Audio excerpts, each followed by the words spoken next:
You wouldn't want to drink water that looked like this, but we breathe in air that's just as unfiltered as this in most homes every single day. And we don't give a lot of thought to how we filter our indoor air. We spend about 90% of our time indoors, and our indoor air is oftentimes 5 times worse quality than our outdoor air. So Gabby, what might there be in our indoor air that we don't want there? We're getting contaminants in a typical leaky home from outside. So that's going to be pollen, the train track nearby, and dust. And then within the home, we're getting contaminants from when we cook, use the bathroom, that humidity that we produce, we want to get that out so we don't get mold, cleaning compounds, CO2 that we breathe, pet dander, all of those things.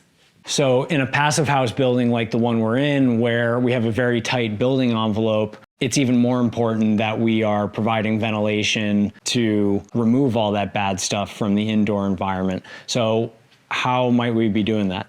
So a typical home is going to be vented through exhaust-only ventilation, which is your kitchen hood when you turn it on and your bathroom exhaust-only fan when you turn it on. That's creating negative pressure and it's sucking in those contaminants from outside and who knows where. The better way to ventilate is using an ERV, which is an Energy Recovery Ventilator. The ERV is going to have balanced ventilation and 24/7 ventilation. So it's continuously running, getting that fresh oxygenated air as you're pulling out those contaminants that we talked about. That's awesome. And we're going to be turning over the air in these units on a 3-hour cycle, right? So basically every 3 hours, we're going to have new air inside the building. It has highly efficient motors so that it's not drawing a lot of electricity, and it is the lungs of our passive house building. That will allow us to dramatically improve the health outcomes of the occupants inside.